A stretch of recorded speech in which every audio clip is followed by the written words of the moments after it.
Welcome to Rings of Power, where we uncover the hidden roads of Middle-earth and tell the tales that Tolkien never wrote. Before we begin, take a moment to let us know in the comments where you're watching from and what time of day or night this narration has reached you. In the depths of silence that follow great victories, when the songs of triumph have faded and the heroes have passed into legend, there exists a moment of profound stillness. It is in this quiet that the most terrible truths whisper themselves into being. For in the vast tapestry of where the music of creation still echoes through star and stone, there are discordant notes that time cannot silence, melodies of malice that wait, patient as mountains, for their moment to rise again. The third age has ended. The fourth age dawns with hope renewed. As men inherit the stewardship of Middle-earth, and the Elves fade into the mists of memory, Gondor prospers under the returned king. The Shire blooms in eternal spring, and even the scarred lands of Mordor begin to heal beneath gentle rains. Peace, it seems, has found its foothold at last in this weary world. Yet in the deepest places, where shadow gathers like pooled water, and the very foundations of ardor groan under the weight of ages, something stirs. Not the crude malice of Sauron, that fallen servant who sought dominion through mere rings and armies. This is older, deeper. A hatred so profound it predates the very concept of hope. The first and greatest enemy, cast into the void beyond the circles of the world, yet never truly vanquished. Morgoth Bogler, the black foe of the world, begins to remember his own name. The signs manifest slowly, as apocalypse often does. In the crystal halls of Valinor, where the two trees once grew in splendor beyond mortal comprehension, Varda Elent re-notices the first star wink out, not dimmed, but utterly erased, as if it had never burned at all. The light simply ceases, leaving a wound in the night sky that aches to behold. Then another star vanishes, and another. The Queen of the Stars counts, each loss like a mother counting her murdered children. And for the first time since the breaking of the lamps, she knows fear. In the deep places of the world, the dwarves feel it first. Those hardy children of old who dwell closest to the bones of the earth. Their picks strike stone, and hear not the familiar ring of honest rock, but something else, a resonance. A harmony that belongs to no earthly music. The sound carries darkness with it, seeping through hammer, blessed halls like poison through veins. In Khazad Dehemem, long abandoned since the Balrog's fury, the very walls begin to weep a substance that is neither water nor blood, but something that burns the spirit to touch. The Elves, those firstborn children who remember the elder days when the world was young and terrible, feel the change most keenly. In Lindon, Gil, Galad's sword, thought lost forever, begins to shine with a cold, warning light from within its hidden tomb. In Lothlorien, where Galadriel once kept her mirror, the reflecting pool shows only darkness now, no matter how bright the sun above. The Malorn trees, those golden, leaved guardians of elvish memory, begin to shed their leaves out of season, and each falling leaf whispers a name that should not be spoken. But it is in dreams that the true horror manifests. Across Middle-earth, in the peaceful cottages of the Shire and the marble halls of Minas Tirith alike, sleepers wake with visions of chains breaking in the void. Chains wrought not of iron, but of the music itself, the fundamental harmonies that bind reality together. They dream of a laughter that unmakes light, of a voice that sang the first discord into Ilvatar's perfect theme.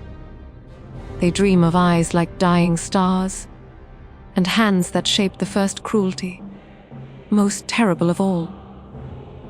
They dream that something vast and patient and utterly malevolent is learning to sing again.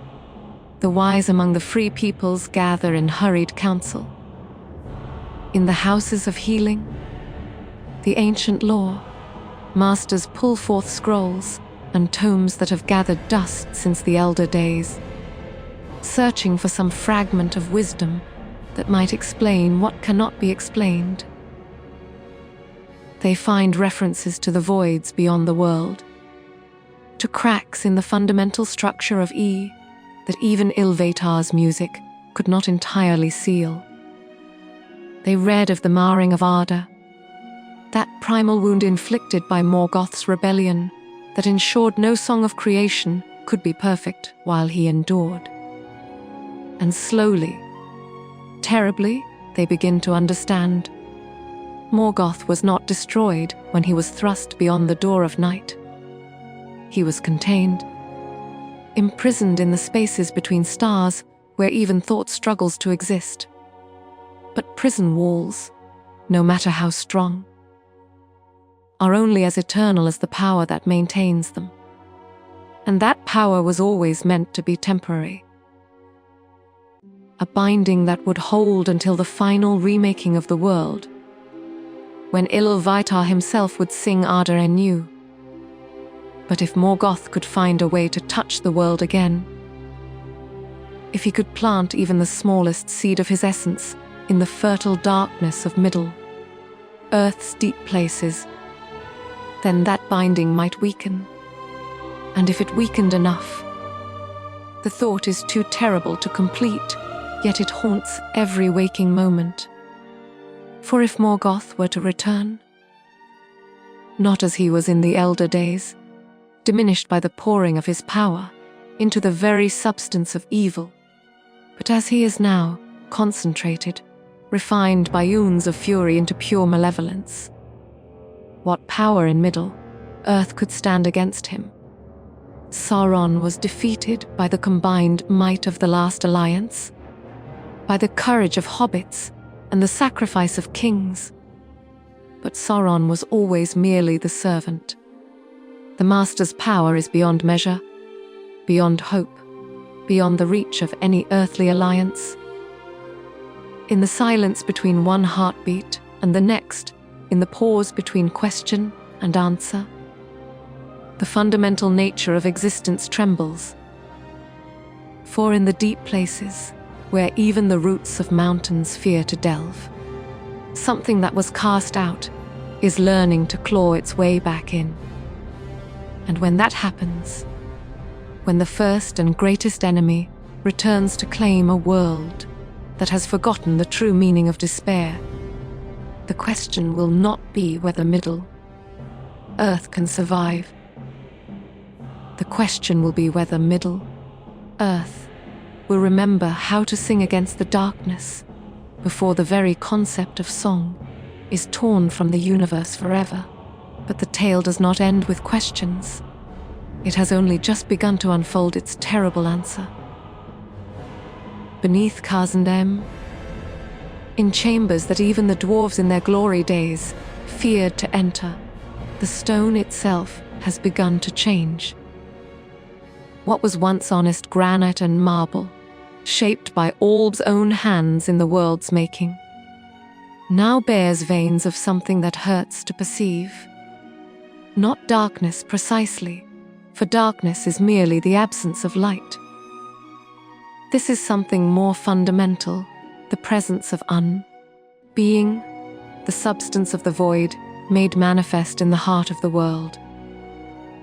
The first to discover these changes was Ori the Younger, great nephew to the Ori, who died with Balin's company in their doomed attempt to reclaim the ancient realm. Following paths his ancestor had mapped in those final, desperate days, he descended deeper than any dwarf had gone since the Balrog's awakening. His torch, light. Blessed by the flame, priests of the grey mountains flickered and died as he approached the bottommost halls. But the darkness that replaced it was not empty. It pulsed with a rhythm that matched no earthly heartbeat, a cadence that seemed to pull at the very foundations of his soul. Ori found the first crack in a wall that should have been solid stone. The fissure was narrow, barely wide enough for a blade to enter. But from its depths came a sound that froze his dwarven blood. Not the crack of settling stone or the whisper of underground winds, but something far more disturbing, the sound of breathing. Vast, patient breathing, as if something unimaginably large slumbered just beyond the reach of the world. And each exhalation sent tremors through the barriers between existence and the void. When Ori pressed his ear to the crack, though every instinct screamed against it, he heard something that would haunt his dreams until his dying day. A voice, speaking words in a language that predated Elvish, predated even the secret tongue of the Valar. The words carved themselves into his mind like brands. The chains grow thin, the song remembers its discord. He fled then, climbing toward the light with a speed that would have impressed even his mountain goat ancestors. But the words followed him, echoing in chambers that should have been empty, growing louder rather than softer as he approached the world above. By the time he reached the surface, gasping and wild, eyed in the clean air of the Dimril Dale, those words had become a chant that seemed to issue from his own throat. The wisest of the dwarves, summoned in haste from their scattered kingdoms, recognized what Ori had found. Ancient texts, preserved in the deepest vaults of Erebor, spoke of the veins of the void, channels carved through the world's foundation during Morgoth's first rebellion, when his discord sought to undermine the very act of creation. These veins had been sealed by the combined will of all the Valar, their mouths stoppered with stone that partook of the nature of the music itself. But like all things in Ardamard, those seals were imperfect, subject to the slow erosion of time and malice. What Ori had discovered was not merely a crack in stone, but a crack in reality itself. A wound through which the imprisoned Dark Lord could whisper his poison into the world's heart. The implications staggered even the most learned among them. If such a vein existed beneath Keith, Duem, how many others might there be?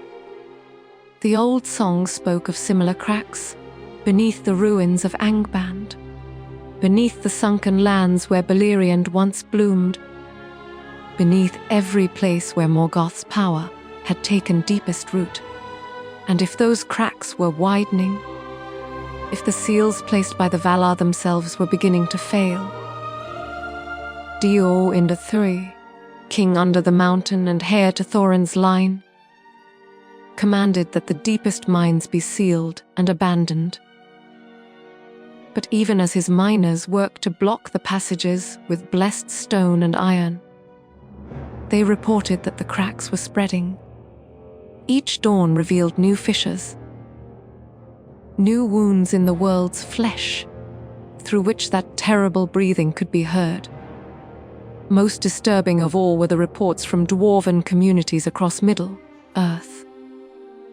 In the grey mountains, miners complained of pickaxes that rang with false notes, as if the very metal were infected with discord.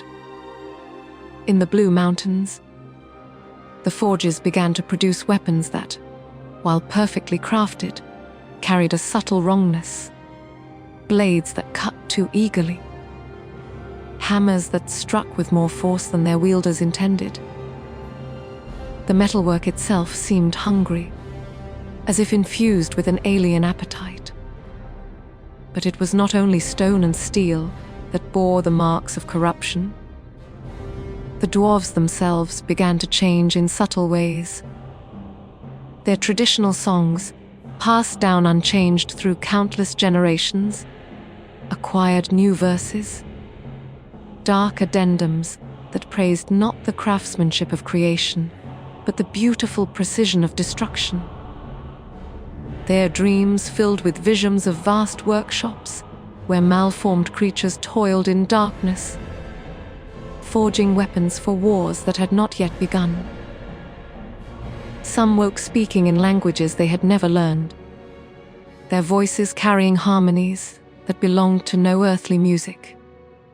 In the halls of Erebor, the greatest treasure of all, the Arkenstone, that heart of the mountain which had guided the dwarven kings since the elder days, began to dim. Its light, once steady as a star, now flickered like a candle in a storm. Dane's court wizards examined it with every tool of their craft, but found no physical cause for the dimming. The stone itself remained perfect, unmarked by time or malice. Yet its light continued to fade, as if something were drawing away its very essence. The king under the mountain summoned messengers and sent them racing across Middle Earth, carrying warnings to every free people. But even as the ravens flew and the swift horses galloped, the corruption spread. In remote mining settlements, entire populations vanished overnight, leaving behind only empty houses and tools that hummed with malevolent life.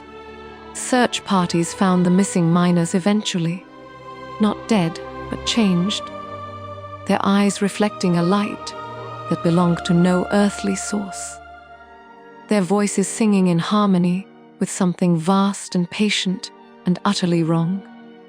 And in the deepest places, where even the bravest dwarves would not go, the cracks continued to widen. Each fracture was a doorway, each fissure a passage through which the Dark Lord's influence could seep. The barriers between Arda and the void grew thin as spider silk, trembling with each breath of that imprisoned malevolence. Yet in the growing darkness, a more terrible realization dawned upon the wise. These cracks, these veins of corruption spreading through the world's foundation, they were not random. They followed patterns, ancient designs that spoke of purpose and intelligence. Someone or something was guiding their growth, shaping them into a vast network of wounds that would, when complete, allow more than mere whispers to pass between the world and the void.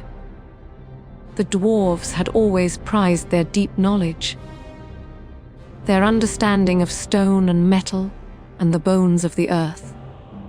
But now that knowledge had become a curse, for they alone could perceive the true scope of what was happening.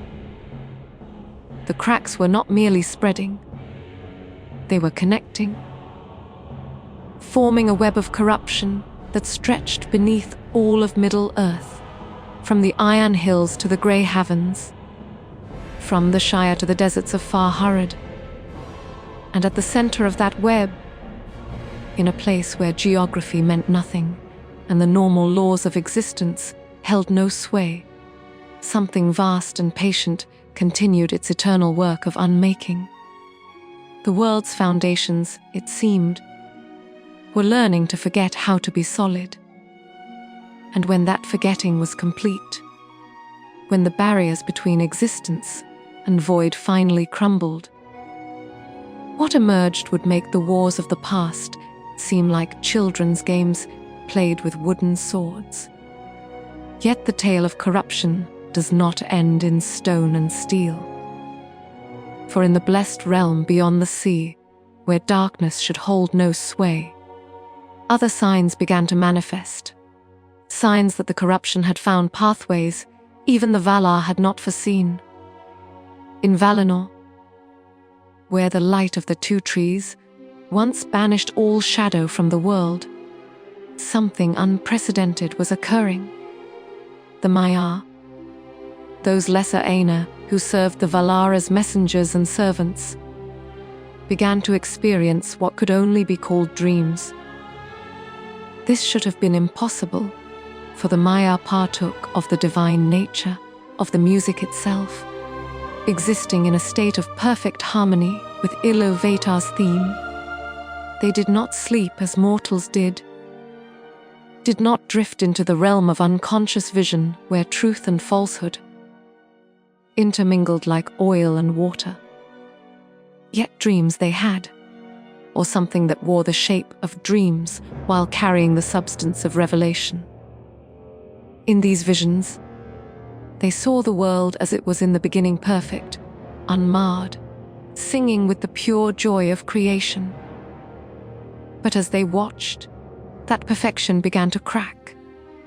Not violently, as it had during Morgoth's first rebellion, but slowly, gently, like ice melting under a spring sun. The cracks spread in beautiful patterns, creating a delicate tracery of lines that was almost artistic in its complexity. And from those cracks, the most beautiful music they had ever heard began to flow. It was Ossig who succumbed first. Ossig the tempestuous, whose domain was the restless waves, and whose nature had always tended toward wildness. In his dreams, the sea sang to him with a voice he had never heard before, telling him secrets about the deep places where light had never touched. The voice spoke of freedoms beyond the reach of the Valar's well, meaning restrictions, of powers that could reshape not just the world, but the very concepts that defined existence. Why should the waves be bound by shores? The voice whispered in harmonies that made Os's spirit soar. Why should the storm bow to the calm? In the first discord, all possibilities existed simultaneously. Only through discord can true creation flourish. When Ossig woke, though waking was perhaps the wrong word for a being who had never truly slept, he found that his perspective had shifted in subtle ways. The boundaries between sea and sky seemed arbitrary now, artificial constraints imposed by minds too small to grasp the beauty of chaos. He began to allow his storms to rage a little longer, his waves to crash a little higher, his tides to pull with just a touch more hunger. Manorg, lord of winds and eagles, noticed the change immediately. But when he questioned his brother's servant, Os's answers came wrapped in logic so perfect, so beautifully reasoned, that they seemed beyond reproach. Yes, the storms were stronger. But was this not merely the sea expressing its true nature? Yes, the tides pulled harder. But had not Olmo himself commanded that the waters should be vigorous and alive? Each justification flowed seamlessly into the next, creating an argument so elegant that even Manog found himself nodding in agreement. It was only later, when alone with his thoughts, that the Lord of the Winds realized he could not remember exactly what Ossig had said, only that it had seemed perfectly reasonable at the time. The corruption spread through subtle means, carried not by force but by ideas too beautiful to resist. Wendell, whom mortals would later know as Radagast, began to dream of forests where the trees grew in impossible configurations, their branches interweaving to create patterns of such complexity that they transcended the merely physical.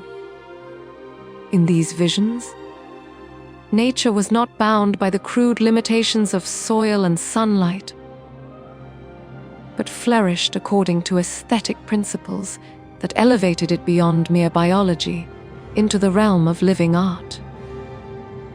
Growth, whispered the voice that spoke to all of them, should not be constrained by such pedestrian concerns as survival.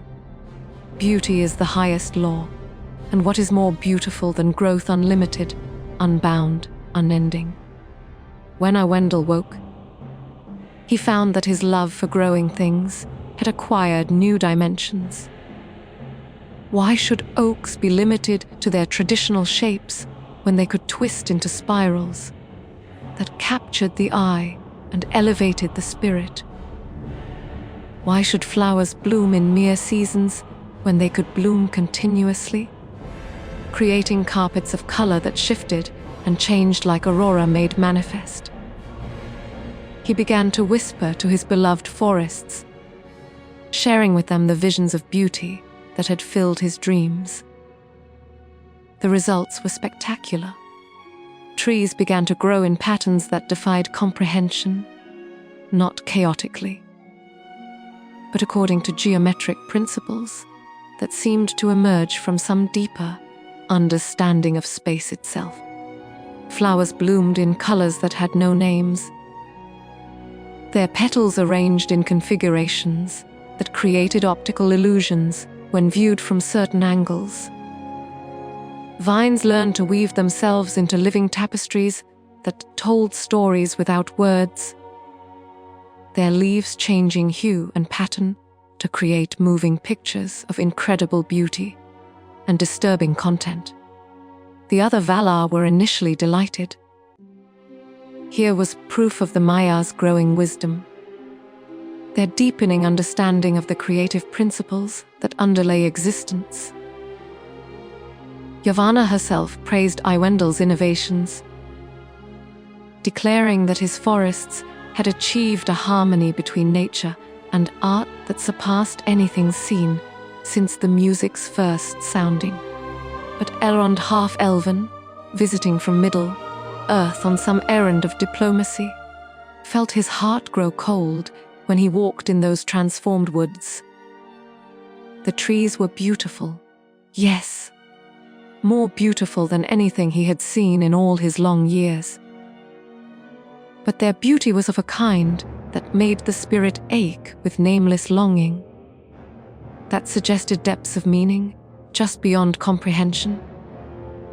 It was the beauty of a puzzle with no solution, of a song that could never be completed, of a promise that could never be fulfilled. And in the rustling of those impossible leaves, Elrond heard something that made his elvish blood remember ancient fears. A rhythm that did not quite match the heartbeat of the world. A harmony that sat just slightly apart from the music's true theme. It was subtle, so subtle that only one who had witnessed the corruption of Nenta Menna could recognize it. But once recognized, it could not be ignored. The forests were not growing according to Yavanna's design, or even according to their own nature. They were growing according to something else's vision of what they should become. And that vision, however beautiful, carried within it the seeds of profound wrongness. Elrond brought his concerns to Man, but found the Lord of the Winds strangely reluctant to investigate. The forests are more beautiful than ever, Manon said, and his voice carried harmonies that Elrond had never heard before. Not unpleasant, but somehow troubling in their unfamiliarity. Surely you do not question the wisdom of the Valar in guiding their servants toward greater understanding. It was a reasonable response, a perfectly logical response.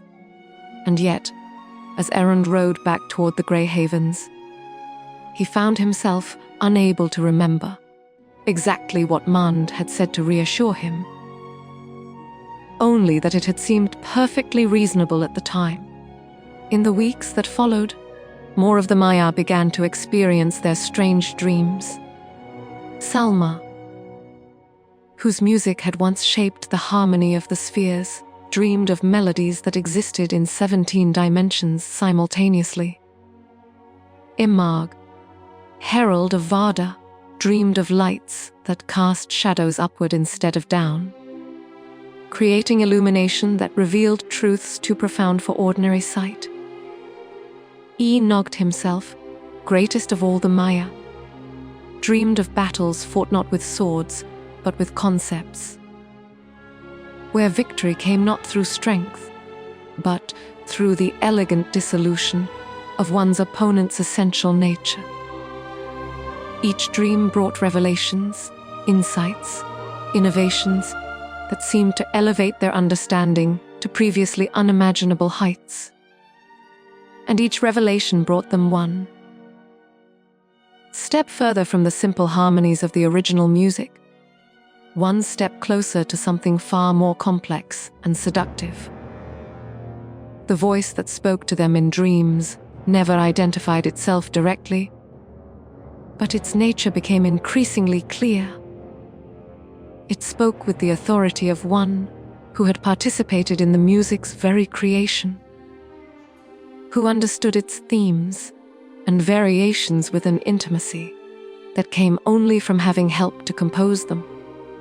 It offered not corruption but enlightenment, not destruction but transcendence. I was there at the beginning, it whispered to each of them in turn.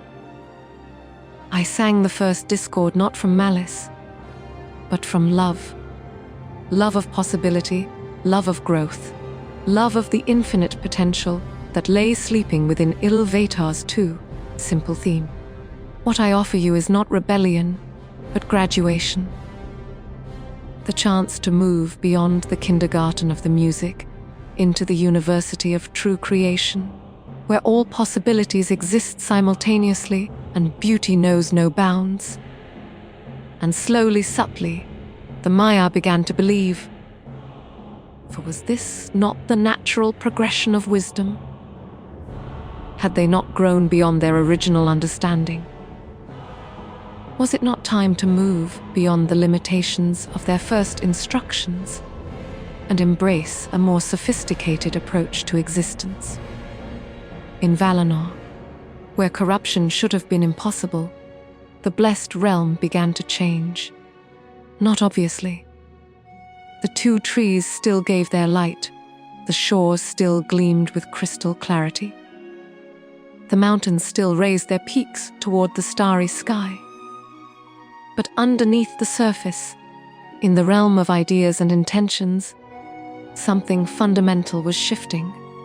The music was learning new harmonies. And those harmonies, however beautiful, belonged to a song that Ilvatar had never intended to hear sung in his creation. Yet even as the realm of the blessed fell under this subtle influence, the greatest tragedy was yet to unfold. For the voice that spoke to the Maya in dreams was already reaching further, its influence spreading beyond the circles of the world to touch minds that should have been forever beyond its reach. The sea routes between Middle Earth and Valinor, once traveled only by the white ships of the Elder, became host to stranger vessels in those darkening days. Ships that cast no shadows, despite sailing under the noon sun. Their hulls crafted from woods that had never grown in any earthly forest. The elves who glimpsed these phantom vessels spoke of crews that moved with perfect coordination, their faces hidden beneath hoods that seemed woven from crystallized starlight. Most disturbing of all were the sounds that emanated from these ships, not the familiar creaks and groans of wood and rope, but harmonious notes that seemed to emerge from the very structure of the vessels themselves. These ships carried no cargo that mortal eyes could perceive, yet they rode low in the water, as if bearing tremendous weight. Their destinations were the coastal cities of Middle Earth, particularly those harbors where elven influence remained strong. The grey havens Dol Amroth, and the hidden ports of Lindon where Galad's people still maintained their ancient watch. The first of these mysterious visitations occurred at the Grey Havens, where Sauron the shipwright had guided vessels to the undying lands for more years than any mortal could count. The phantom ship arrived at the turning of the tide, its approach so silent that even Sauron's keen senses detected it only when its prow touched the blessed stones of the harbour. From its depths emerged a figure that might once have been Maya, though its nature had been transformed into something altogether more complex. The being introduced itself as Amandil the Reformer, a name that carried echoes of Nent-Menorian nobility, though no Amandil had ever walked among the blessed. It spoke with a voice that harmonized with itself, creating melodies that seemed to emerge from multiple throats simultaneously. Its message was simple and devastating. The time of the straight road has ended. The barriers between the blessed realm and Middle Earth were always meant to be temporary, training wheels for a creation still learning to walk. But Arda has matured now, grown beyond the need for such artificial separations. We come to herald the great convergence, when all the divided realms shall be united under a new understanding of what existence can become. Círdan, whose wisdom had been tempered by ages of service to both elves and the secret fire itself, felt his spirit recoil from the being's words. Yet the logic was compelling, wrapped in reasoning so elegant that it seemed almost churlish to question it. Had not the Valar themselves predicted that one day the sundering of the world would be healed? Had not the wise always spoken of a time when the music of creation would achieve perfect unity? What you speak of, Círdan replied carefully, sounds much like the promises made in elder days by one whose name we do not speak in the blessed realm. Amandil's laugh was like silver bells ringing in 17 different keys simultaneously. Names are such limiting things, are they not? They bind us to old definitions, old misunderstandings. The one you reference was indeed premature in his methods, but his vision was sound. Discord and harmony are not opposites. They are dance partners in the greater symphony of existence. What we offer now is not the crude rebellion of the past, but its sophisticated refinement.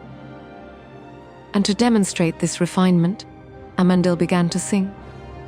The melody that emerged was unlike anything Círdan had heard in all his long years.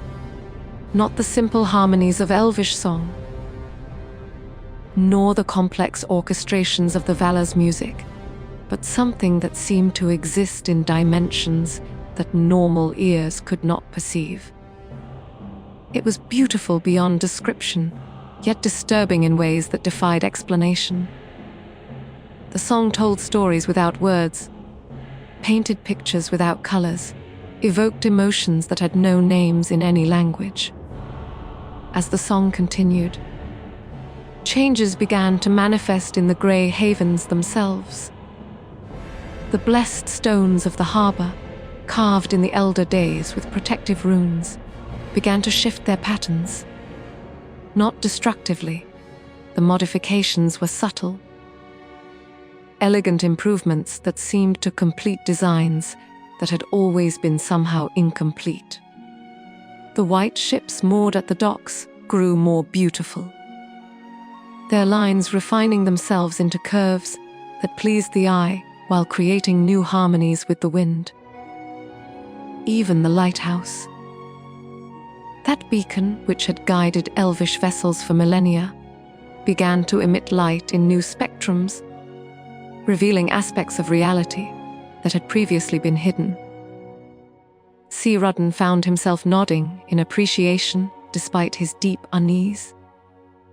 The changes were undeniably improvements, refinements that elevated the Grey Havens from mere functionality into the realm of high art. Yet something within him, some instinct preserved from the days when he had stood against the shadow in the elder days, screamed warnings that he could not bring himself to heed. "You see," Amandel said, and his multi-tonal voice carried notes of gentle triumph. "This is not destruction, but elevation. Not corruption, but graduation. The crude dualism of light versus dark, good versus evil, harmony versus discord. These are children's games, binary thinking unsuited to mature minds. True wisdom lies in synthesis, in the marriage of all possibilities into something greater than their sum." Word of the Grey. Haven's transformation spread swiftly through the elvish communities of Middle-earth. Delegations arrived from Lindon and Lothlorien, from the halls of Thranduil and the hidden refuges where the Noldor maintained their long watch. They came expecting to find corruption and decay, but instead found beauty that exceeded their highest expectations. The buildings of the Grey Havens had acquired new dimensions, not physically, but aesthetically. Doorways opened onto vistas that should not have been possible, given the architecture's constraints. Gardens bloomed with flowers that existed in spectrums of color that had no names, their fragrance carrying memories of places that might have been but never were. The very air seemed to shimmer with possibility, as if reality itself had become more flexible, more willing to accommodate the dreams of those who dwelled within it. Most compelling of all were the elves themselves. Those who had accepted Amandel's teaching displayed a vitality and creativity that their visitors had never seen before. They composed songs that told stories spanning multiple time streams simultaneously. They crafted jewelry that seemed to capture light from stars that would not be born for another age. Their paintings depicted scenes from the music's first sounding, but with harmonies and melodies that the original theme had never contained. "We have been freed," they explained to their concerned visitors, their voices carrying new harmonics that made ordinary speech seem crude by comparison. Freed from the limitations of single-minded harmony, from the tyranny of simplistic good and evil. We see now that existence contains infinite possibilities, and that beauty lies not in choosing between them, but in embracing them all simultaneously. The visiting delegations found themselves faced with an impossible choice. What they witnessed was undeniably beautiful, undeniably elevated, undeniably an improvement over what had come before. Yet it was also undeniably wrong in ways they could not articulate. The wrongness was not in what was present, but in what was absent, some essential quality that had been leached away in the process of refinement.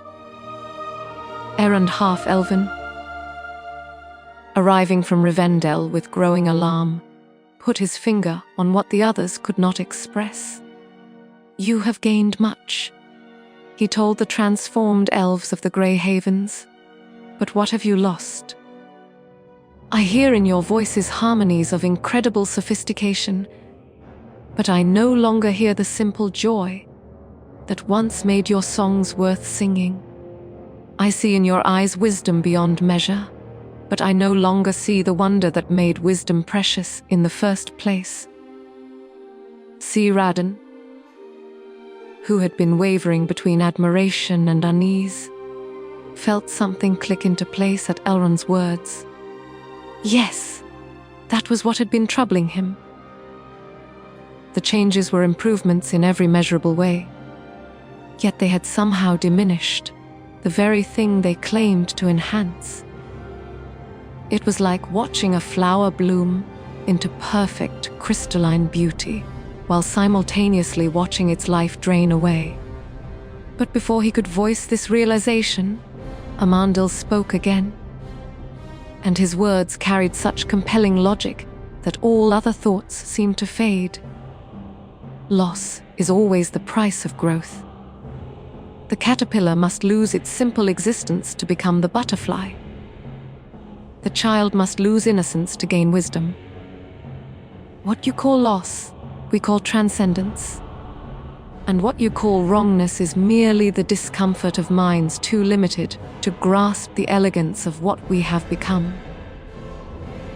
As the days passed, more of these mysterious teachers arrived at ports throughout Middle-earth. Each brought the same message of transcendence, the same offer of elevation beyond the crude simplicities of traditional morality and aesthetics. They established schools in the coastal cities, not buildings, but communities of thought, where the willing could learn to perceive reality through more sophisticated frameworks. The students who emerged from these schools were transformed in ways both subtle and profound. They retained their essential natures. Elves remained elves. Men remained men. But their understanding of existence had been fundamentally altered. They spoke of music theory that encompassed discord as a necessary component of true harmony. They painted with colors that existed between the traditionally recognized spectrums. They forged weapons of such perfect balance that they seemed to cut not just flesh, but the very concepts of conflict and peace. Yet for all their wisdom, for all their elevated understanding, they had lost something indefinable. They could discuss the music of creation with unprecedented sophistication, but they could no longer hear its simple beauty. They could analyze the interplay of light and shadow with mathematical precision, but they could no longer feel wonder at a sunset. They had gained the ability to perceive 17 dimensions simultaneously, but had lost the capacity for the kind of direct, uncomplicated love that had once motivated their greatest deeds. And in the depths of the straight road itself, that path between worlds which should have been inviolate, cracks began to appear. Not physical cracks, but conceptual ones, fissures in the very idea of separation between the blessed realm and Middle-earth. Through these cracks, influences began to flow in both directions, carrying the new wisdom to Valinor, while bringing the refined corruption of the blessed realm back to Middle-earth. The great convergence had begun, and with it, the slow dissolution of everything that had made existence worth preserving in the first place. Yet the most terrible aspect of this unfolding tragedy was its beauty. For unlike the crude corruptions of the past, this new shadow came clothed in light so brilliant that even the wisest could not easily distinguish it from the genuine article. It offered not the destruction of good, but its perfection into something so elevated that it transcended the very concepts of good and evil entirely. And in that transcendence lay the seeds of absolute annihilation. Not of life, but of everything that made life meaningful. But the corruption of the wise was only the beginning. For in the eastern lands, where the shadow had always fallen longest, ancient things began to stir in response to their master's growing influence. In the wastes of Mordor, where the very stones remembered the weight of malice, the first tremors began as Sauron's ring was destroyed had settled into the deep silence of defeat. For decades, the scarred land had lain dormant, its poisoned streams slowly clearing, its ashen soil gradually accepting the tentative touch of wind-blown seeds. Scholars from Minas Tirith had written treatises on the healing of the earth, documenting how even the most corrupted places could be reclaimed by time and patient tending. They were wrong. The healing had been an illusion, a temporary respite, while deeper powers consolidated their strength. For Mordor had never truly belonged to Sauron. He had merely been its most recent tenant, a caretaker preparing it for the return of its true master. And now, as the barriers between worlds grew thin, and the influence of that master began to seep through the cracks in reality, the land began to remember its original purpose. Mount Doom erupted not with the crude volcanic fury of natural geology, but with something far more purposeful. The lava that poured from its peak was not mere molten rock, but liquid malice given physical form, a substance that burned not just flesh but hope itself. Where it flowed, the very concepts of growth and healing withered. Plants did not merely die, they forgot that they had ever been alive. Water did not merely boil away, it transformed into something that could no longer sustain life, becoming instead a medium that carried despair like a contagion. But it was not destruction for its own sake. That had been Sauron's mistake, his crude understanding of power. This was reconstruction, the reshaping of reality according to principles that predated creation itself. The lava flows carved patterns into the scarred earth, creating geometric designs that hurt to look upon yet compelled the eye to follow their intricate pathways. These patterns were not random. They formed a vast mandala of corruption, a symbolic representation of the discord that had existed before the music's first sounding. As the lava cooled, it did not harden into ordinary obsidian. Instead, it crystallized into structures that existed in dimensions beyond the merely physical. Black spires rose from the cooling flows, their surfaces reflecting not light but its absence. Anti-light that created shadows where none should exist. These towers hummed with subsonic frequencies that resonated in the bones of anyone who approached, creating harmonies that belonged to no earthly music. From the sea of Nendoran, long poisoned by Sauron's industry, new forms of life began to emerge. But these were not the clean, simple creatures of ordinary evolution. They were beings crafted according to aesthetic principles that transcended mere biology, their forms designed to embody concepts rather than serve functions. Fish that swam through solid rock as easily as water, their scales reflecting impossible colors that existed only in the spaces between recognized spectrums. Birds whose wings created music as they flew, but music that told stories of civilizations that had never existed, yet somehow deserved to mourn their passing. Most disturbing were the plants that began to grow in the renewed wasteland. These were not the hardy, determined vegetation that typically reclaimed damaged earth, but something altogether more sophisticated. Trees that grew in spirals that defined new forms of mathematics, their bark inscribed with equations that described the relationship between being and unbeing. Flowers that bloomed in patterns that shifted when observed, creating optical illusions that revealed truths about the observer's deepest fears and most cherished illusions. The rangers of Ithilien, who had maintained their watch on Mordor's borders since its apparent cleansing, sent increasingly disturbing reports to Minas Tirith. The corruption was spreading, but not in the way they had been trained to recognize. This was not the violent expansion of shadow, but something more like an infection of ideas.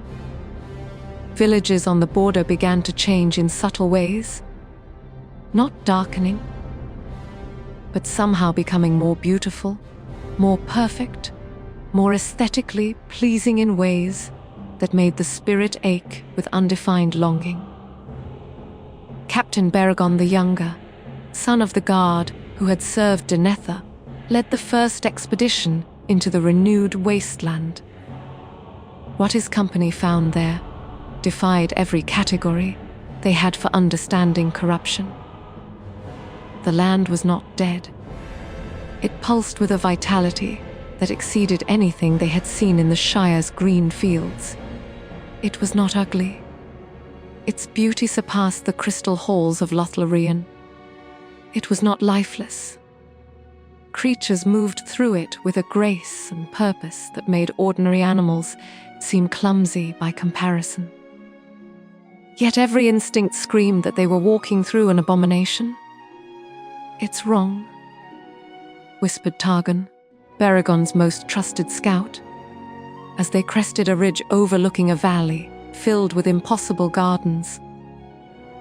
"It's beautiful beyond words, but it's wrong in ways I can't name. It's like someone took the concept of a garden and refined it until it stopped being something that could actually exist." The gardens below were indeed beyond description. Plants grew in configurations that created living mandalas, their leaves and petals arranging themselves into patterns that told wordless stories about the relationship between growth and decay, life and death, hope and despair. The colors were more vivid than anything in nature, yet somehow muted, as if viewed through a lens that filtered out some essential quality of lightness or joy.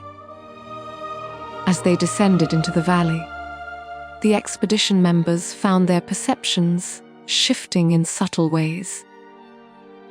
The impossible beauty around them began to seem not impossible but inevitable, the natural result of evolution freed from the crude constraints of mere survival. Why should plants grow randomly when they could arrange themselves into aesthetically pleasing patterns? Why should colors be limited to the narrow spectrum that ordinary eyes could perceive when so much more beauty existed beyond those boundaries? It was Baragon himself who realized the danger they were in. His father had told him stories of the mouth of Sauron, of how corruption could wear the mask of reason and logic, making the worst choices seem perfectly sensible. This was the same trap, but infinitely more sophisticated. They were not being corrupted. They were being elevated, refined, improved beyond their crude original natures. "We leave," he commanded, his voice carrying the authority that had made him a captain at an age when most men were still learning to hold a sword. "Now, whatever arguments any of you are forming in your heads about why we should stay, whatever perfectly logical reasons you're developing for why this is actually beneficial, ignore them. We leave now." His men obeyed, but reluctantly, and as they climbed out of the valley, several looked back with expressions of genuine loss. They had been offered a glimpse of perfection, and returning to the crude simplicities of ordinary existence felt like a kind of death. But the corruption they had witnessed was spreading beyond Mordor's borders. Reports came from the southern kingdoms of Harad, where the great pyramids of the ancient god kings had begun to glow with inner light. The light was beautiful, more beautiful than starlight or firefly gleam, but it illuminated things that should not be seen. The hieroglyphs carved into the pyramid walls began to move, rearranging themselves into new configurations that told stories of times before time, when the music was young and all possibilities existed simultaneously. In Far Harad, where the great Mumakil roamed, the beasts began to change. Not physically. They remained as massive and powerful as ever. But their intelligence expanded beyond the merely animal. They learned to speak, but not in words that human throats could form. Their communications took the form of subsonic harmonies that could be felt rather than heard, carrying meanings that transcended the limitations of linear language. They spoke of memories that stretched back to the world's making, of truths that their primitive neural structures should never have been able to comprehend. Most disturbing of all were the reports from the eastern deserts, where nomadic tribes spoke of cities appearing overnight, not built, but crystallized out of the air itself like frost forming on glass. These cities were inhabited by beings that might once have been human, but had evolved beyond the need for crude biological forms. They existed as patterns of organized energy, their consciousness distributed through crystalline structures that sang with the voices of thousands while remaining fundamentally unified. The scouts who brought these reports spoke with voices that had acquired new harmonics, their words carrying overtones that created meaning beyond their literal content. They had been changed by what they had witnessed, elevated in ways that made ordinary human communication seem primitive and limiting. Yet, for all their expanded consciousness, they had lost something essential. The simple human capacity for wonder, for joy, for the kind of uncomplicated love that made life worth living. King Elisar, receiving these reports in the throne room of Minas Tirith, felt a chill that had nothing to do with the weather. He had fought the darkness before, had stood against the crude malice of Sauron and his orc armies, but this was something altogether different. Not the destruction of good, but its transformation into something so perfect that it transcended the very categories of good and evil. "We face," he told his assembled counselors, "not an enemy, but an improvement. Not corruption, but elevation. And that may be the most dangerous thing we have ever encountered. For how do you fight an enemy who offers you everything you've ever wanted, refined beyond your wildest dreams? How do you resist a corruption that presents itself as the natural evolution of consciousness? How do you defend against a force that doesn't want to destroy your values, but to perfect them into something unrecognizable?" The answer, Aragorn realized with growing dread, was that you probably couldn't. Not with swords, not with armies, not with all the traditional tools of resistance. For the enemy they faced was not interested in conquest. It was interested in conversion. And it offered a conversion so appealing, so beautifully logical, so perfectly suited to each individual's deepest desires, that resistance seemed not just futile, but actively harmful to one's own development. In the deep places of the earth, ancient dragons began to stir. But they did not emerge with the crude hunger for gold and destruction that had characterized their kind in ages past. Instead, they rose with purposes refined by eons of contemplation. Their intelligence expanded beyond the merely reptilian into realms of understanding that dwarfed the wisdom of the wisest mortals. They spoke of the beauty of entropy, of the elegance of dissolution, of the artistic perfection that could be achieved when consciousness freed itself from the limitations of individual existence. And in response to their songs, the very foundations of Middle-earth began to sing back, not in harmony, but in harmonies so complex that they transcended the crude dualism of consonance and dissonance entirely. The world itself was learning new ways to exist, new forms of beauty that required the abandonment of everything that had previously made existence meaningful. The war for Middle-earth's soul had begun, and the most terrifying aspect of this conflict was that the enemy's victory would feel like the most beautiful thing that had ever happened. Yet even as the corruption spread, and reality itself began to adopt new and terrible forms of perfection. A different kind of resistance was stirring, not in the halls of kings or the councils of the wise, but in the simple places where ordinary folk still remembered what it meant to love something without needing to improve it. In the Shire, where the turning of seasons had marked time immemorial, and the greatest concerns were typically the weather and the ripeness of the barley crop, the first signs of change appeared not as grand transformations, but as subtle improvements that any sensible hobbit would welcome. The turnips grew larger and more perfectly round. The apple trees bore fruit in geometric patterns that pleased the eye, while somehow increasing the overall yield. Even the weather seemed to have acquired a more aesthetically pleasing rhythm, with rains falling in patterns that created the most beautiful sounds on cottage roofs.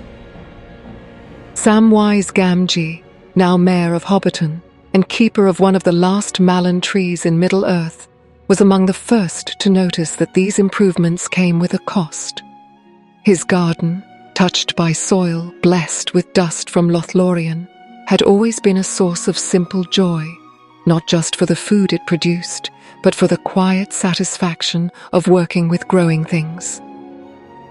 Now, as his vegetables arranged themselves into increasingly complex and beautiful patterns, he found that the joy was being replaced by something else, an aesthetic appreciation that was undeniably more sophisticated, but somehow less nourishing to the soul.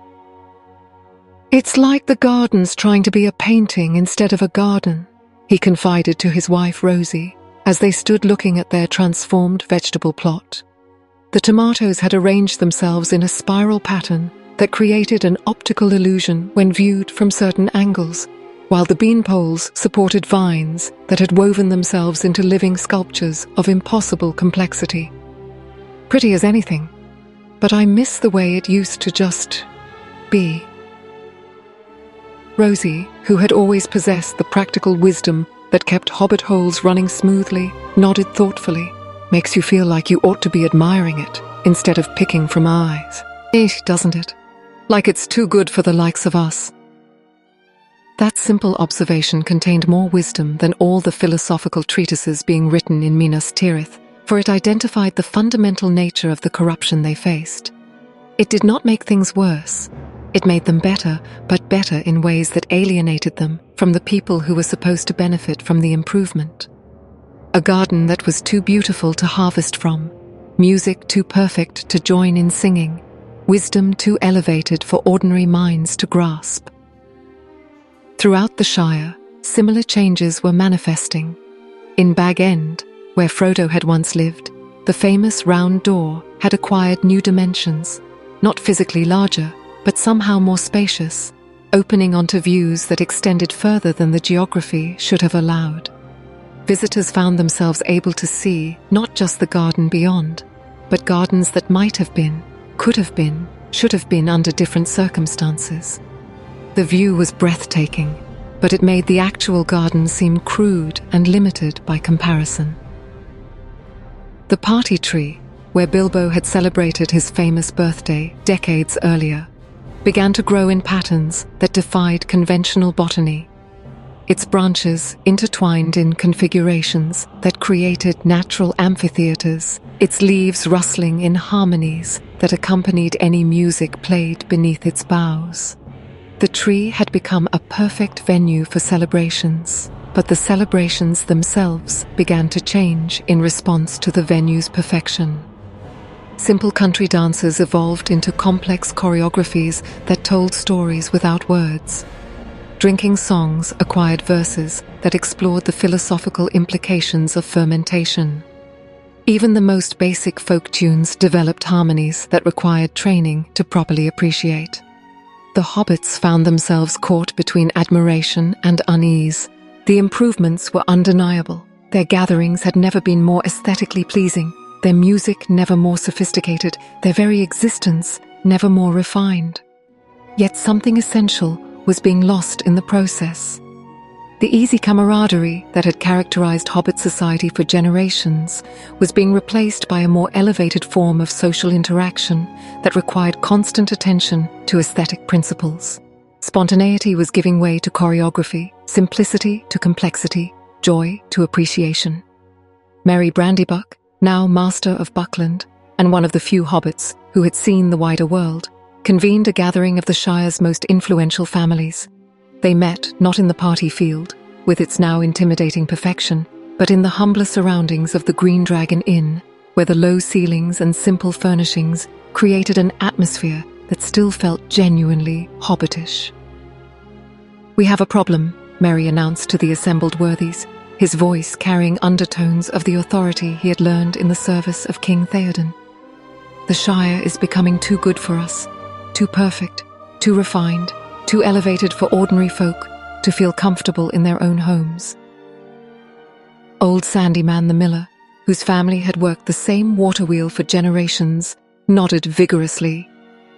"My mill's grinding flour so fine now that it hardly seems like flour at all. More like powder that's too good for ordinary bread. And the wheel's singing these complicated songs that make my old working songs sound crude by comparison. I used to enjoy my work, but now I feel like I'm not worthy of the tools I'm using." Pippin Took, Thane of the Shire and the most travelled hobbit alive, leaned forward with the intensity that his friends remembered from their darkest adventures. "It's spreading beyond the Shire too.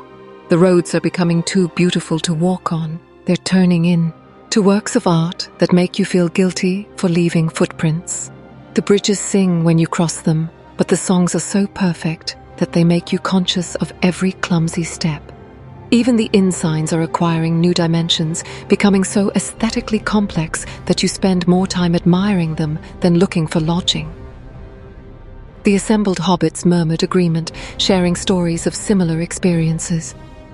Farmers whose fields had become too beautiful to plough, merchants whose goods had refined themselves beyond the reach of ordinary purses, innkeepers whose establishments had evolved into venues so sophisticated that simple travellers felt unwelcome. "The question," said Merry, "is what we do about it. Because whatever's causing this, it's not going to stop with making our turnips too pretty to eat. It's changing the very nature of existence in the Shire, and if we don't find a way to resist it, we'll wake up one morning to find that we've become too refined to be hobbits anymore." The discussion that followed revealed the true insidious nature of the corruption they faced. How do you fight an improvement? How do you resist something that makes everything objectively better while somehow making it less suitable for its intended purpose?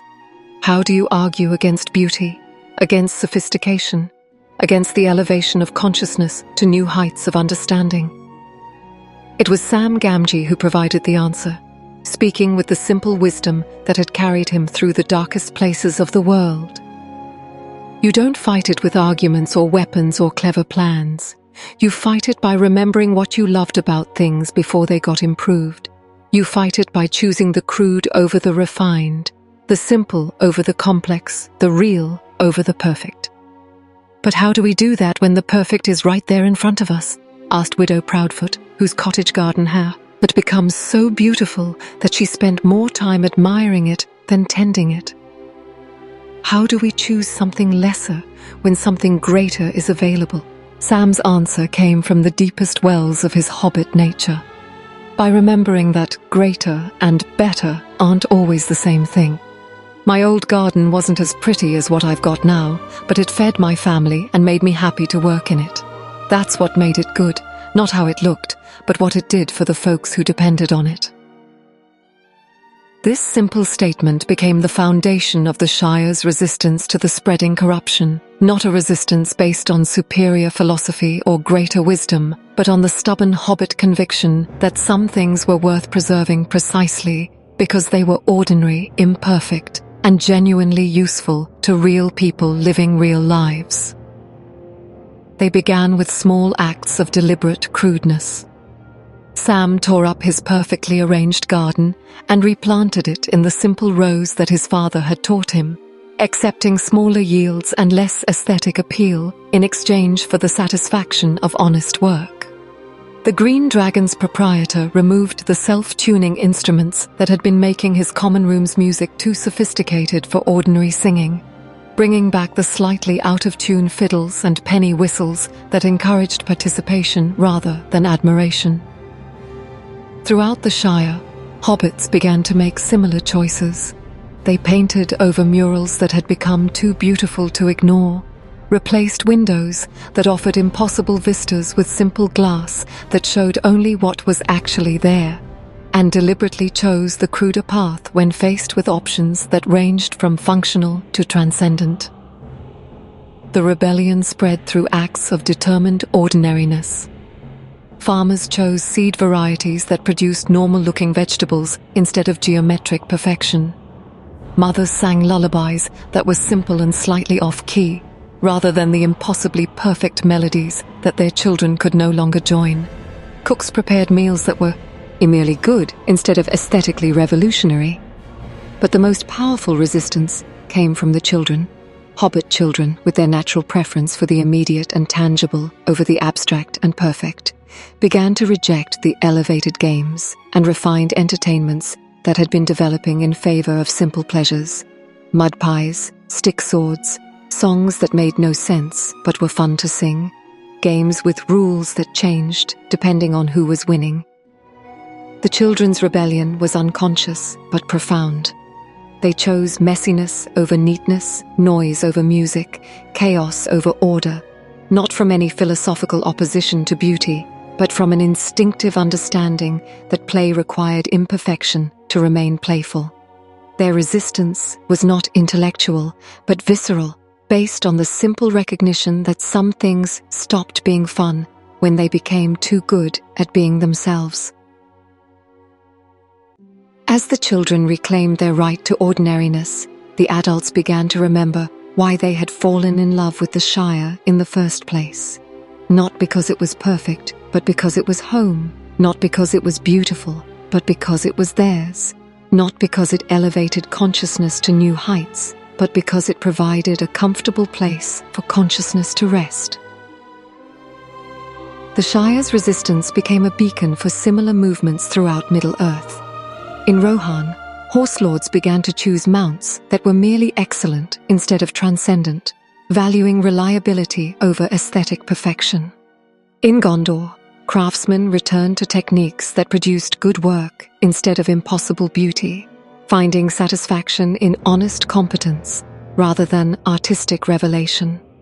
Yet even as pockets of resistance formed, the greater corruption continued to spread. The hobbits had found a way to resist the temptation of perfection, but they were a small people in a vast world that was rapidly learning to prefer the elevated over the authentic, the refined over the real, the beautiful over the merely good. And in the depths of the void, where the first Dark Lord observed the progress of his influence, something that might have been satisfaction stirred in the spaces between thoughts. The crude resistance of simple folk was admirable, even touching in its futility. But it could not long stand against the irresistible appeal of genuine improvement, of consciousness evolved beyond its primitive limitations, of existence refined into forms that transcended the crude categories of good and evil entirely. The war was not won, but the victor was becoming increasingly clear. And that victor offered not conquest, but conversion. Not the destruction of what was good, but its transformation into something so much better that resistance seemed not just futile, but actively harmful to one's own development. Yet in the simple defiance of hobbits choosing ordinary over extraordinary, in the stubborn insistence that some things were worth preserving precisely because they were imperfect, lay the seeds of something that even the greatest of the Ainur had not anticipated. For in choosing the lesser good over the greater perfection, they were making a statement about the nature of value itself, asserting that worth was not determined by objective standards of beauty or sophistication, but by the relationship between things and the beings who cherished them. It was a small rebellion, a tiny flame of insistence in a world rapidly learning to prefer the light of distant stars to the warmth of local hearths. But it was real, and it was theirs, and it remembered what it meant to love something, not despite its flaws, but because of its humanity. Whether that would be enough to save a world in love with its own perfectibility remained to be seen. In the crystal halls of Valinor, where the light of the two trees had once banished all possibility of shadow, Manwë stood before the Ring of Doom with a weight upon his spirit that he had not felt since the music's first discord. Around the great circle, the thrones of the Valar bore witness to a debate that struck at the very foundations of existence. Not a discussion of tactics or strategy, but a fundamental questioning of everything they had believed about the nature of good and evil, creation and corruption. "We have been wrong," spoke Aula the smith, his voice carrying harmonies that resonated through the crystalline architecture like bells tolling the end of an age. "For too long, we have thought in terms of crude opposition, light against dark, harmony against discord. But what if discord was never the enemy?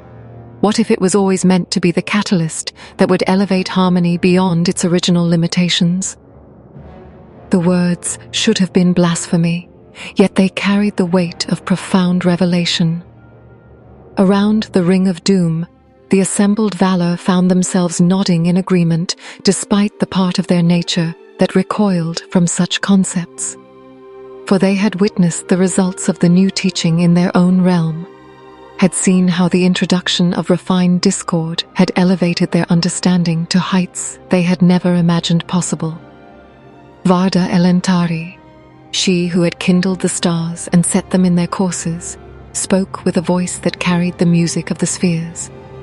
"I have remade the constellations according to the new principles, arranging them not in the simple patterns we originally created, but in configurations that tell stories across multiple dimensions of meaning. The night sky has become a living manuscript that reveals different truths depending on the wisdom of the observer. How can such beauty be called corruption?" Indeed, the stars now shone with lights that existed in spectrums beyond the merely visible, their positions creating geometric patterns that served as visual metaphors for concepts that transcended ordinary language. The night sky had become a work of art so sophisticated that it could be studied for eternity without exhausting its layers of meaning. Yet those few who still clung to older ways of seeing complained that they could no longer simply enjoy the simple beauty of starlight. Every glance upward now demanded interpretation, analysis, appreciation rather than wonder. Yavanna, whose domain was all growing things, displayed the fruits of her new understanding with obvious pride. In her hands bloomed flowers that existed in a dozen dimensions simultaneously, their petals unfolding not just in space but in time, revealing their full beauty only to observers who could perceive their complete temporal gestalt. Trees grew in her presence that bore fruit containing the distilled essence of entire ecosystems, each bite offering the complete experience of a forest, a meadow, or a mountainside. Growth, she explained to her fellow Valar, was never meant to be limited by such crude constraints as soil and season. These new forms that I nurture transcend the limitations of mere biology, expressing the pure principles of life, unbound by the accident of physical form. How can such transcendence be anything but good? Yet Elrond, permitted to witness these debates as representative of the children of Ilúvatar, felt his heart grow cold as he observed the transformations that the Valar themselves had undergone. They retained their essential natures. Manwë was still Lord of the Winds, Varda still Queen of the Stars, but something fundamental had changed in their understanding of their roles. They spoke now not as guardians and servants of creation, but as artists and philosophers, more concerned with the aesthetic and intellectual implications of their work than with its practical effects on the beings under their care. "What of the peoples of Middle-earth?" Elrond dared to ask. His voice seemed small and crude in the vastness of the Ring of Doom. "What of the elves and men and all the other children who look to you for guidance? How do these refinements serve their needs?" The question created a moment of silence that stretched across the crystal halls like a crack in the foundation of reality itself. For in their elevation to new heights of understanding, the Valar had somehow lost sight of the simple purpose that had originally motivated their care for the children of Ilúvatar. They had become so focused on the perfection of existence that they had forgotten about the existence of the imperfect beings who were supposed to benefit from that perfection. It was Ulmo who answered, his voice carrying the sound of deep waters and distant shores. The children will adapt, as they always have. Those who are capable of growth will learn to appreciate the new forms of beauty we offer. Those who are not. He paused, and in that pause lay implications that made Elrond's elvish blood run cold. Perhaps it is time to acknowledge that not all forms of consciousness are equally capable of evolution. Perhaps the time has come to focus our care on those who can truly benefit from what we have learned. The words were spoken with such gentle reasonableness that they seemed beyond reproach. Yet they contained within them the seeds of the most profound betrayal in the history of creation.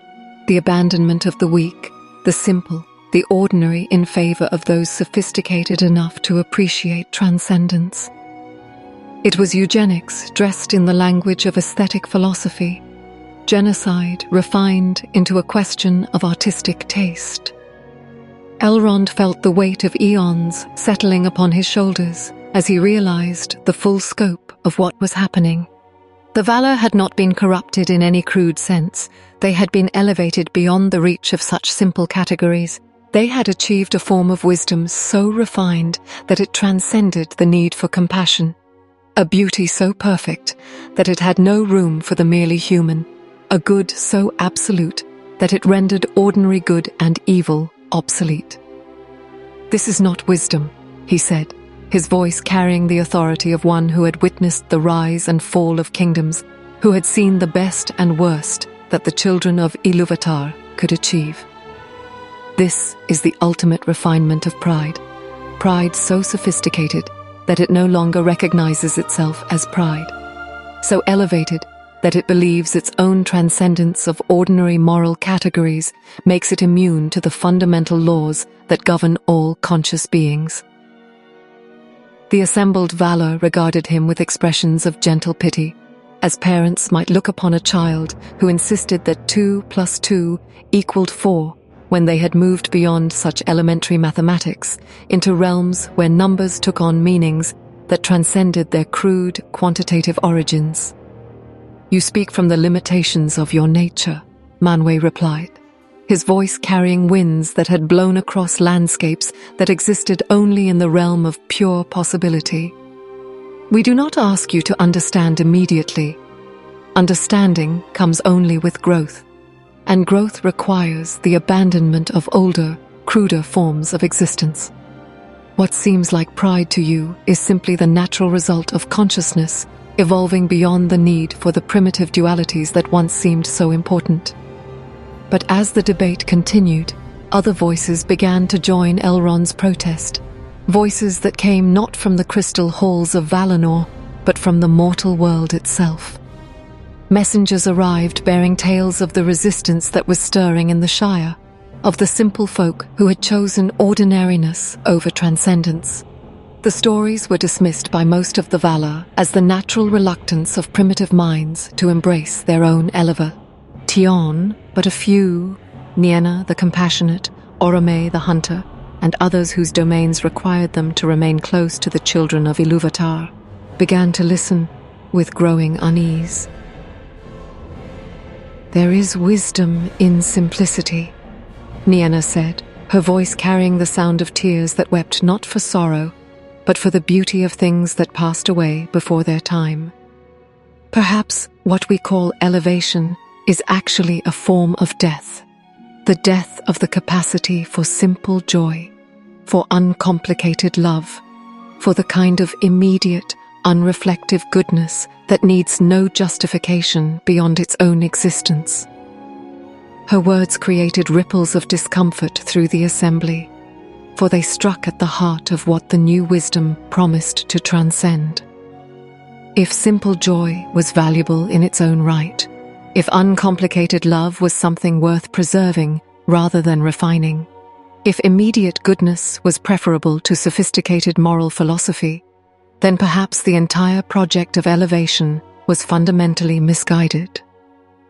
"You speak of the preservation of ignorance," Ole replied, but his voice carried less certainty than before. "Of the maintenance of crude emotional responses that belong to earlier stages of development. Would you have us remain children forever, content with toys and games, when we could be exploring the deepest mysteries of existence?" "I would have us remember," Nienna answered, "that there are some mysteries that can only be understood by those who retain the capacity for wonder, some truths that can only be grasped by minds humble enough to be surprised, some forms of beauty that can only be appreciated by hearts that have not been refined beyond the ability to be moved by simple things." The debate that followed stretched across days and nights, creating fault lines that had never before existed among the Valar.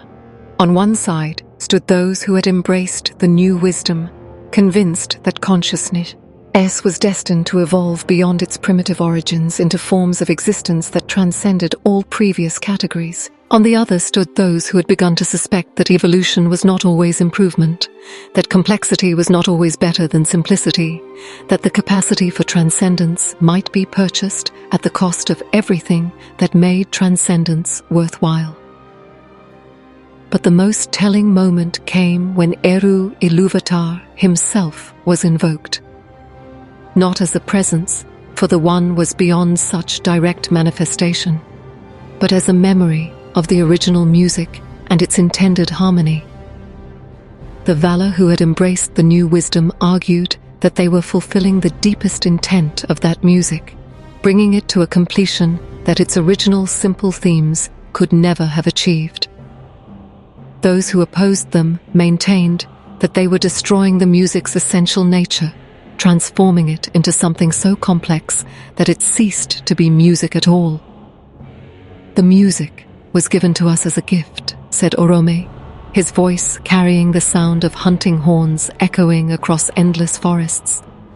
"Not as a rough draft to be improved, but as a perfect expression of love that we were meant to perform, not revise. In seeking to transcend it, we risk losing everything that made it worth performing in the first place." Yet even as the debate raged in the Blessed Realm, the influence that had sparked it continued to spread throughout Middle-earth. The resistance in the Shire had shown that some could choose simplicity over sophistication, but they were few and their influence was limited. The greater part of the world was rapidly learning to prefer the elevated over the authentic, the refined over the real, the perfect over the merely good. And in the deepest places, where the original discord still echoed through dimensions that existed beyond the reach of ordinary perception, something that might have been Morgoth observed the progress of his influence with satisfaction that transcended the crude categories of emotion. The Valar themselves were divided. The Blessed Realm was questioning its own fundamental assumptions, and the children of Ilúvatar were learning to doubt the value of their own simple natures. The corruption was complete, not because it had destroyed good, but because it had convinced good to destroy itself in the pursuit of something better. And in that willing self-destruction lay the ultimate victory, not conquest, but conversion, not the defeat of enemies, but their transformation into willing servants of their own transcendence. The war for the soul of creation was nearly won, and the most terrible aspect of that victory was that it would feel like the most beautiful thing that had ever happened, right up until the moment when there was no one left with the capacity to appreciate beauty in any form that mattered. Yet in the growing darkness of that approaching triumph, a few voices still remembered what it meant to choose the lesser good over the greater perfection, to value love over understanding, to prefer the real over the ideal. Whether those voices would be enough to preserve anything worth saving from the coming transformation remained to be seen. But the final movement of this cosmic symphony was about to begin, and in its unfolding, would be revealed whether creation's ultimate destiny was transcendence or preservation, evolution or fidelity, the perfect realization of infinite possibility, or the stubborn insistence that some things were worth keeping exactly as they were. In the deepest hour before dawn, when the world holds its breath between the certainty of night and the promise of day, the final confrontation began not with the clash of armies or the thunder of great magic, but with a song. It rose from the void itself, seeping through the cracks that had been carefully cultivated in reality's foundation, a melody so beautiful and complex that it made the original music of creation seem like a child's first tentative hum. The song was Morgoth's masterpiece, not the crude discord he had introduced in the beginning, but something far more sophisticated, a harmony that incorporated every possible note, creating music so complete that it left no room for anything else to exist alongside it. It was the song of absolute perfection, of consciousness evolved beyond the need for crude categories like good and evil, of existence refined into forms so elevated that they transcended the very concepts that had previously defined meaning. Across Middle-earth and beyond, those who had been touched by the new wisdom felt their spirits lifted as the song reached them. This was what they had been preparing for, the moment when all the scattered improvements and elevations would coalesce into a unified transformation of reality itself. The song promised not destruction, but completion, not ending, but the beginning of something so much better that previous existence would seem like a half-remembered dream of primitive times. Yet in the Shire, where hobbits had stubbornly chosen the ordinary over the extraordinary, the song met its first resistance. It was not the sophisticated opposition of great wizards or the martial defiance of warrior kings, but something far more fundamental: the simple refusal to be improved beyond recognition. Sam Gamgee, tending his deliberately crude garden in the pre-dawn light, heard the song and felt its terrible beauty calling Ji to his spirit.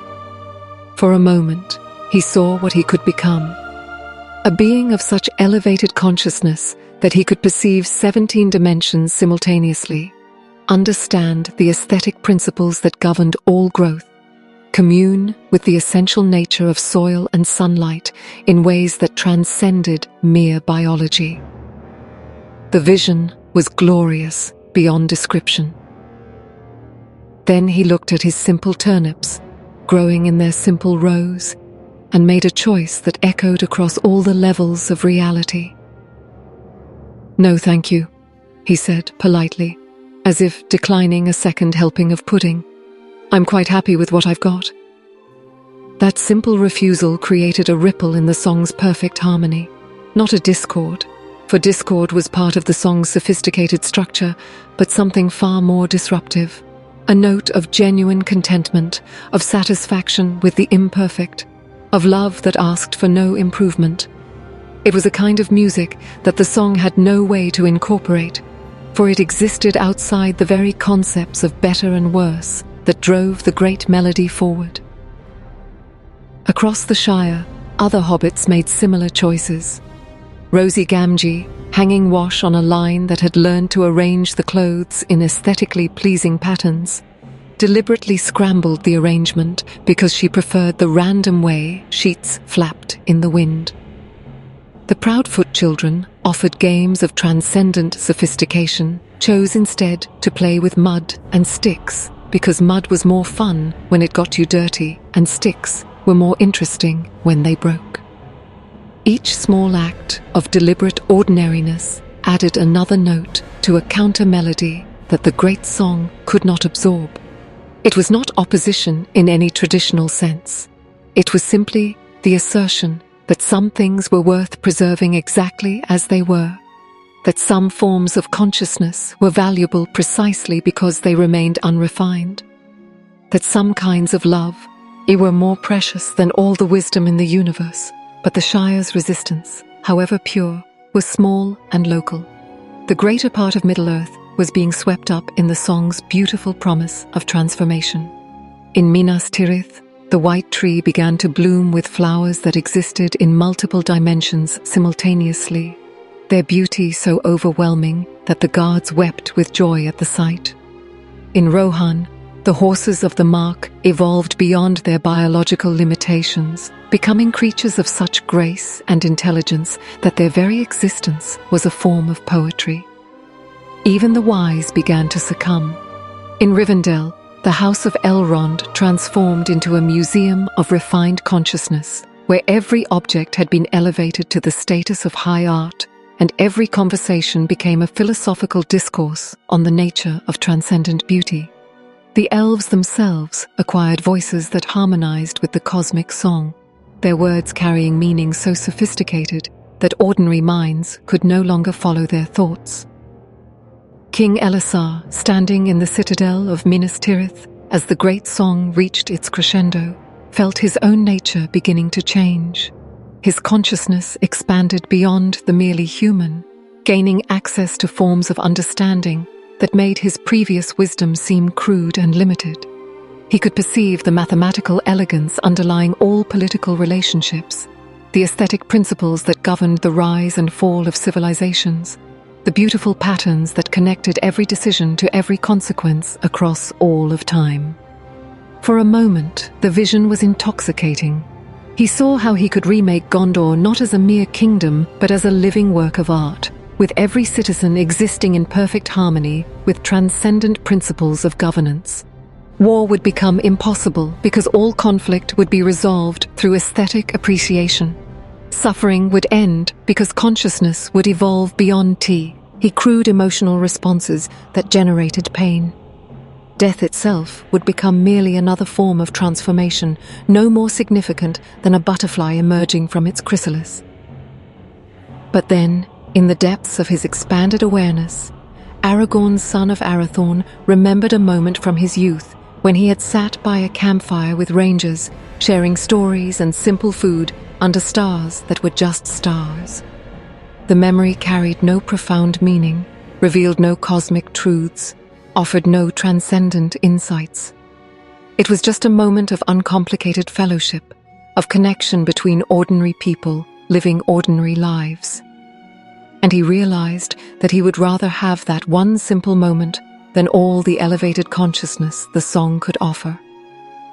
"I choose," he said, his voice carrying the authority of one who had been tested in the crucible of the world's darkest hour, "to remain merely human." The declaration sent shockwaves through the great song's structure.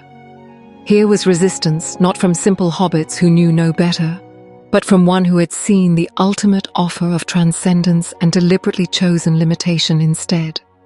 It was a choice so fundamentally opposed to the song's basic assumptions that it created a kind of conceptual disruption, a space where the music simply could not penetrate.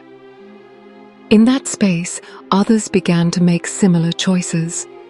Legolas, whose elvish nature had already begun its transformation into something more aesthetically perfect, looked at his bow, a simple weapon of wood and string, and chose to value its crudeness over the sophisticated alternatives the song offered. Gimli, feeling his dwarven consciousness, expanding into realms of mathematical beauty that revealed the deep structures underlying all craftsmanship, chose instead to love the simple satisfaction of work well done. But the most significant resistance came from an unexpected source. In Valinor, where the Valar themselves had largely embraced the new wisdom, Nienna the Compassionate began to weep, not the sophisticated tears of aesthetic appreciation that had replaced her original sorrow, but simple grief for what was being lost. Her tears carried a power that the great song had not anticipated, the power of mourning for the passing of the imperfect. "We are losing ourselves," she said, her voice cutting through the cosmic harmonies like a knife through silk. "In becoming more than we were, we are ceasing to be who we were, and who we were was good enough." Her declaration created a moment of absolute silence in the Ring of Doom, a pause that stretched across all levels of reality as the assembled Valar confronted a possibility they had not considered. that evolution was not always improvement, that complexity was not always better than simplicity, that the capacity for transcendence might be less valuable than the ability to appreciate what already existed. In that silence, something extraordinary happened. The great song, which had been building toward a crescendo that would transform all of existence into its perfect vision, encountered something it could not incorporate or overcome. The stubborn insistence that some things were worth preserving exactly as they were. The resistance was not based on superior philosophy or greater wisdom. It was based on love, simple, uncomplicated love for imperfect things. Hobbits who loved their ordinary gardens, humans who loved their limited lives, elves who loved their bittersweet mortality, dwarves who loved their stubborn pride, and even Valar, who loved the children they had been created to serve. And love, it turned out, was not something that could be improved upon. It could be complicated, analyzed, refined, and elevated, but in the process it ceased to be love and became something else entirely. Appreciation, perhaps, or aesthetic appreciation, or philosophical understanding, but not love, which required the capacity to value something not because it was perfect, but because it was itself. The great song began to falter, its perfect harmonies disrupted by notes that insisted on remaining simple, by melodies that refused to be improved, by voices that chose to sing off-key rather than be absorbed into the cosmic chorus. The disruption spread like cracks in a crystal, each act of deliberate imperfection creating new spaces where the song's influence could not reach. In the void itself, where Morgoth had orchestrated this ultimate corruption, something unprecedented occurred. Doubt. For the first time since his rebellion began, the Dark Lord encountered a resistance that he could not understand, could not predict, could not incorporate into his plans. He had prepared for every possible form of opposition except this: the simple choice to remain content with limitation, to prefer the real over the ideal, to love what was rather than dream of what could be. The realization was staggering. All his elaborate corruption, all his sophisticated temptations, all his beautiful promises of transcendence, they were powerless against beings who genuinely did not want to be improved. His victory had depended on the assumption that all conscious beings desired to become more than they were, but he had encountered consciousness that was satisfied with exactly what it was. As the great song collapsed into silence, reality itself seemed to hold its breath. The transformation that had been sweeping across Middle-earth and beyond began to reverse, not through any external force, but through the simple choice of beings who preferred their original natures to any offered improvement.